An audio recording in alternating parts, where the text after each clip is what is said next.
Hi, welcome to HardReset.Info channel. Dear viewers, in front of me Google Pixel tablet, and now I'm going to show you how to remove safe mode on this device.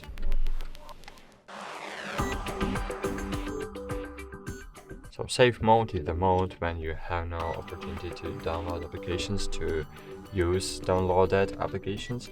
You have only applications was what was pre-installed by developer of the tablet. As you can see here, I have only and only Google applications, and I have not any other else app. So to remove safe mode, you just need to press and hold power button simultaneously with the volume up button, and you will have this window on your device. And now you just need to click restart and wait a while. That's it. As you can see now, I have now the safe mode mark on the corner of my screen, and cool. That's it. Thanks for watching. Like this video, subscribe to our channel, and bye. See you.